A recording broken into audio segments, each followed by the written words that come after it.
I didn't say there was no disease. I didn't say nobody would die. I didn't say it wasn't horrible for a lot of people if they got it. But I said that as an event, it simply didn't justify the measures being taken either to suppress liberty or to suppress the economy. I think that the damage to both human liberty and to the economy have been huge and probably permanent. And I think we will look back on this, if we ever have a chance to do so with an impartial inquiry, and say, how on earth did we go mad to this extent? It simply wasn't justified. And it still isn't justified. And until the government admits it made a major mistake, we're never going to get out of it.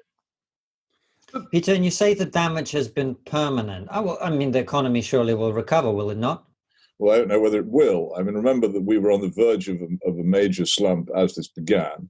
And remember that the British economy is not actually in a very good state, despite all these boasts about it being the sixth biggest in the world. In fact, in real and more important terms of GDP and so forth, it's much lower down the scale and falling.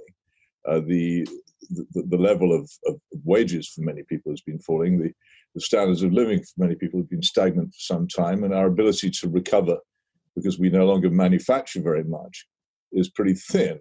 And just at a time when China is beginning really to take off, it never looked good for us. And we've now contracted a debt of enormous size, bigger than anything ever done in peacetime before. Now, wartime debts are terrible, and they do cause a great deal of trouble, but they are, of course, justified by the fact that you're fighting for national survival. Peacetime debts are just as terrible and take just as long to pay off and do just as much damage. But you have to ask yourself whether this was justified. I think part of the problem is that people are living in this kind of dream time at the moment. The beautiful weather, the furloughing, which means people get paid for not working, the huge numbers of professionals in the southeast who are spared from the daily grind of commuting and so far have continued to be able to work from home. There will come a moment of awakening where many of those people find they don't have any jobs, or if they do, they're much worse paid than they were before. And that an economy based incredibly heavily on services, particularly shops and restaurants and bars, will have suffered enormously for months and months during which people couldn't actually make a living. And they can't. And a key feature of economics is not just the existence of money, but the speed with which it circulates. And if your salary isn't paid, or if the rent that you're owed isn't paid for a quarter of the year, then the damage it does to your personal economy and to the national economy is huge. And people say it'll be a V-shaped recession, we'll leap out of it. Well, I hope they're right. But I have a strong feeling that they may be over-optimistic about that. And Peter, what do you say about the argument? There's lots of people who say, look, we need to protect our most vulnerable. We've got, an aging population. There's lots of people who've got, health issues. What we're doing is we're protecting the most vulnerable people in society, and you can't put a price on people's lives. Well, there are several points about that. One, we've been extremely bad at protecting the most vulnerable people in society, specifically those in care homes, who, in fact, by accident rather than by design, but certainly beyond doubt, have been exposed far, far more than they should have been to the virus, and who are probably now the largest number of those people dying from it. They always were the most vulnerable, and I think there was a strong reason to suppose this from the beginning, and they certainly have proved to be. So if that's what we said we were doing, we failed to do it in practice. The other thing is, it's all very well saying that's what you want to do, but you're suffering from something must be done syndrome here. You look at something, it's terrible, you say something must be done, someone comes along with a mad set of ideas, you say, well, this is something, we'll do that. The ideas which we adopted for combating it had very little to do with the problem. And the last thing you need to do is to put patients from hospitals into care homes.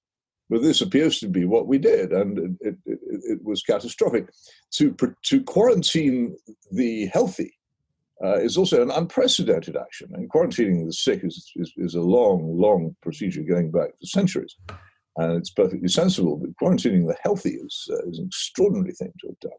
And again, it's a question of proportion. And then there is the third point, which is how many people have died or otherwise suffered or will die otherwise suffer as a result of these methods.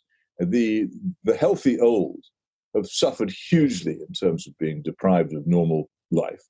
And as a brilliant man, Professor Sucharit Bhakti of the University of Mainz in Germany, warned at the beginning of this, and I did what I could to publicize this morning, it is precisely those people, the healthy, old, and active in society, who've suffered very, very greatly from this by being cut off from social contact, and the amount of misery, which of course brings on death. That, of course, is the effect which I think everybody now acknowledges on the rest of the health service. While the health service is concentrating entirely on COVID, all kinds of other things, particularly the detection and treatment of the major cancers, is put to one side. And I think there will be, when this is examined, a fair number of excess deaths which have resulted from this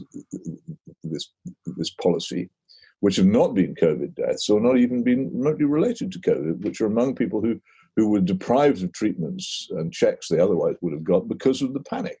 So, sure, we're all concerned. I completely concede that my opponents in this argument are concerned with saving human life and their motives are good. Well, actually, so am I. But I think not merely are my motives good, but I think my assessment of the situation is better than theirs. And I think if my policy, much more closely aligned to what Sweden has done, had been followed, fewer people would have died. In both cases, there's an interesting paradox in the middle of this. Sweden made exactly the same mistake with care homes that we did, and it's had catastrophic numbers of deaths in care homes, and is still getting them for that reason. And so, oddly enough, it's by no means can be advanced as a perfect example of how things should have been done, but it's quite a good example of how things should not have been done, and it simply did not shut down the economy. It did not trespass on people's personal liberty in the way that we have done here.